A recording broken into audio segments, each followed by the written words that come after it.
this is Anup here, and in this video we are going to see how to provision Cloud PCs from Endpoint Manager portal, right? So I'm not going to explain what is Cloud PC, etc. That is already covered in some of the previous videos or in some of the previous posts. I will link those posts into this video's description, right? Okay, so let's go into the Cloud PC or Windows 365 admin experience, right? First of all, you need to go to admin.microsoft.com or Azure portal, right? Portal.azure.com, and you need to assign Windows 365 license to the users. Okay, so you can get a trial license actually if you search on this, and you can get a trial license of Windows 365. Okay, and I think I recommend that option to start testing it.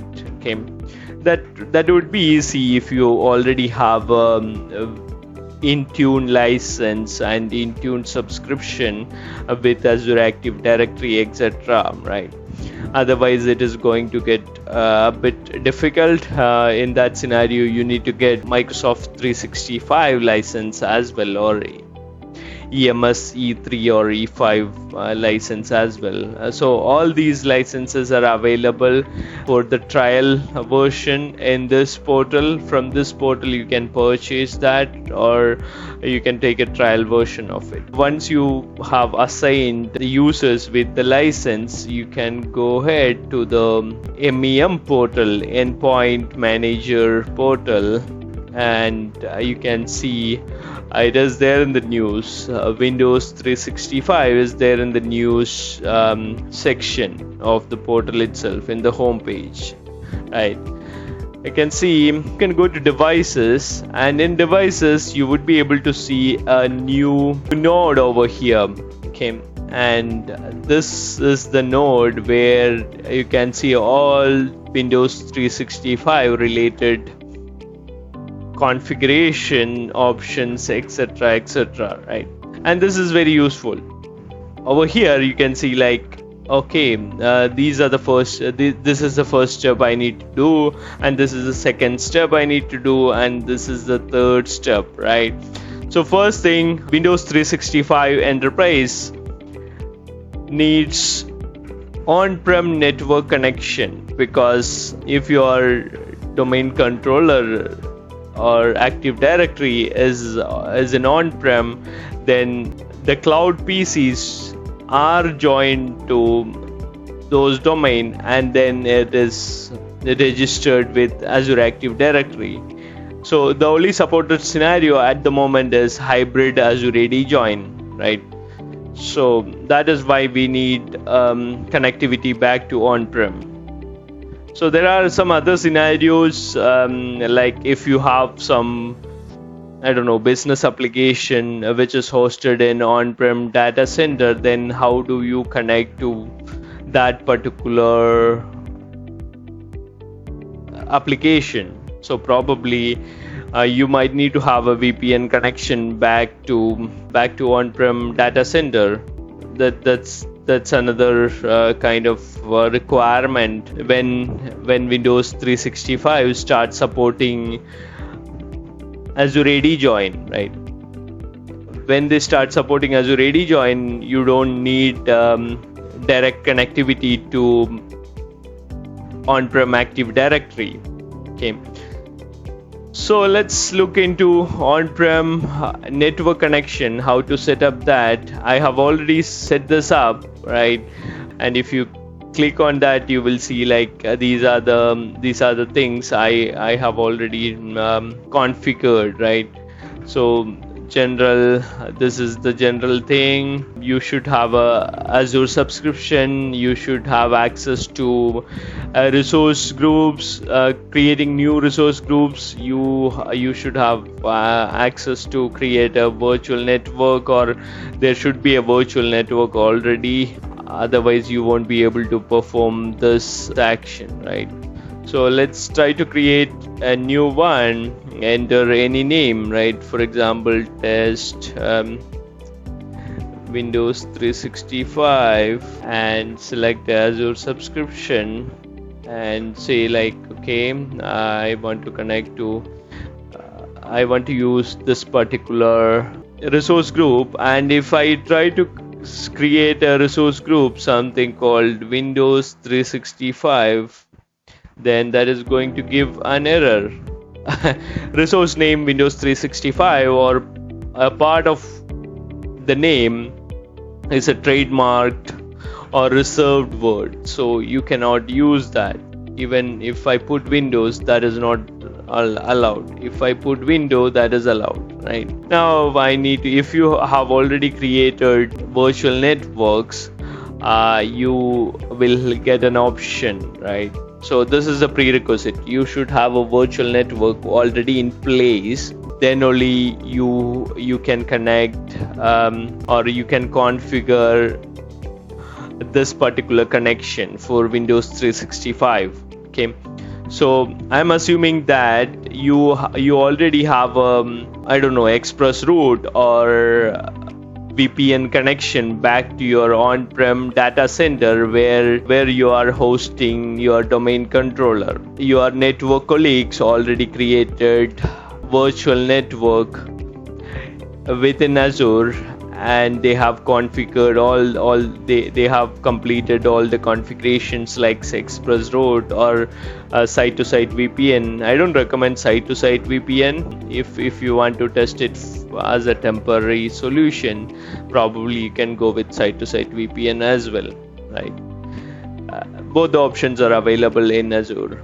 Okay, so I'm not going to cover those scenarios, and I have selected all these things. So you need to make sure that you have access to all these things. So first thing is you need to have an Azure subscription in place, otherwise you can't create this connection. And then you need to have access, this particular user should have access to create resource groups in that subscription, or should have access to create objects in an existing resource group. Okay, and then you need to have access to select networks and subnets, right? So once you have all those things, then you can click on the next button, and the next option is where you need to enter the domain name, right? AD domain names, and this is similar to Azure virtual desktop scenarios, right? So this is where you will enter the domain name. So probably anup.mcmcm, right, .com or something like that. And if you want to specify a particular OU, if you want to have all these cloud PCs in a particular OU, I recommend that in an organization perspective, right? So that if you want to have some arrangement, or if you want to have a cleanup after testing, you can do that easily, right? If you are having an OU, specific OU for Windows 365. And as you can see, this is not a mandatory field, so if you want to skip, you can skip that, and then it will go to the default OU, right? The default container basically. The next option is you need to enter the UPN name, AD UPN name. This is where we would enter the name for service account or a user account which has domain join access. Okay, so this Cloud PCs will be joining this particular domain, right? And that domain join function, or for that domain join, it will be using this username and password, right? So I can enter the username and password, and I can enter it again, and It will say password should match. Okay, now I have entered all these things. Next, click on next, and I don't want to save the password. I will say okay, let's review and create, right? So I'm not going to do that in this particular demo because I already have a connection. Okay, but if you want to create different connections, you can do that, right?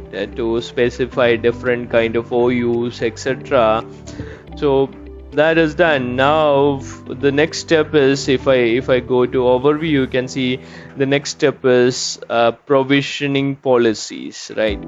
That is the thing you need to do as a next step. Specify connection, Windows images, and user groups, right?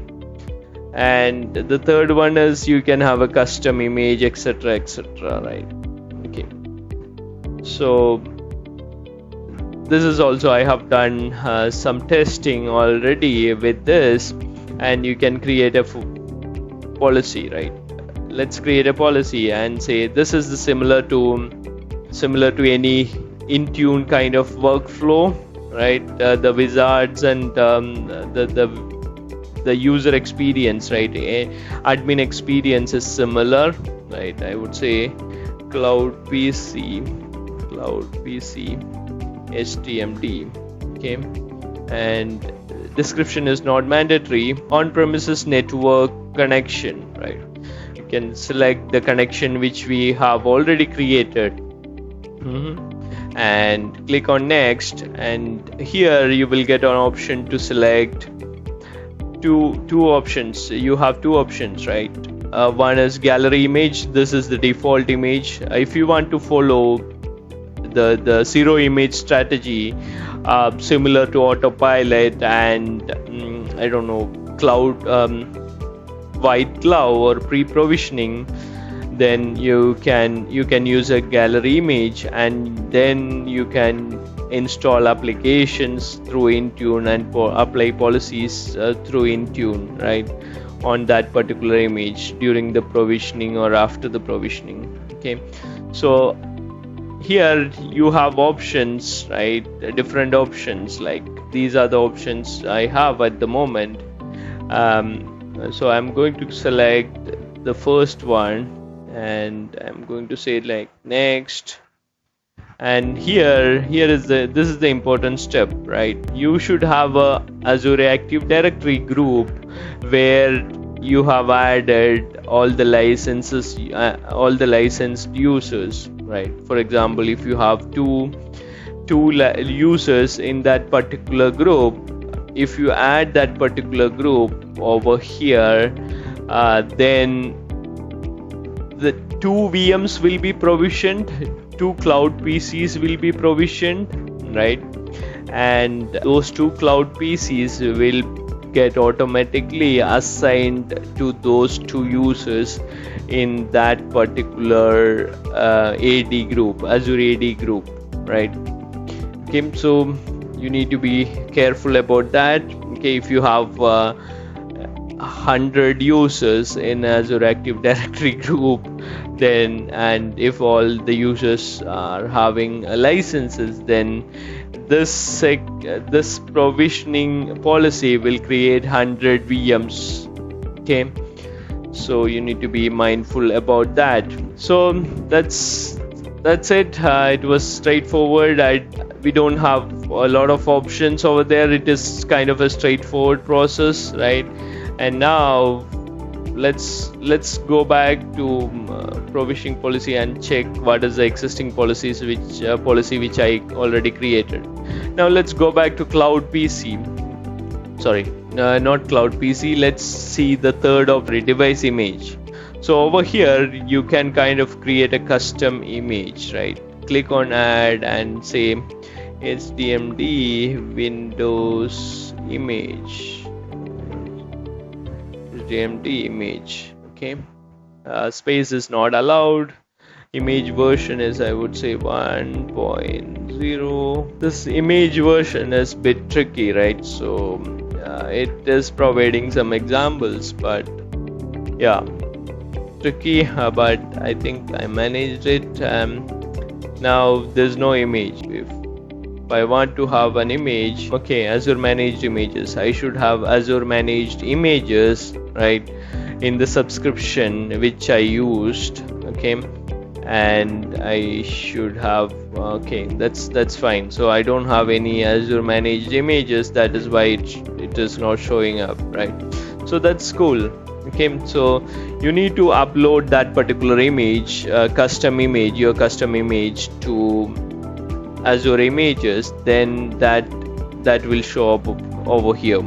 Okay, so let's cancel that. Now we have already set up all these things, and you can see like the checklist, right? If you go to overview, you can see like these are the things, basic things Windows 365 service will check, okay, when you create a connection, network connection. So it will check whether AAD connectivity is there, AAD Connect connectivity is there or not, Azure Active Directory connect to sync user and device objects from on-prem AD to Azure AD, and Azure subscription is valid or not, there are available IP addresses are available or not in the subnet, okay, and all those are very important points, and I think this is very useful in troubleshooting scenarios. I think I'm kind of missing this in Azure virtual desktop scenarios.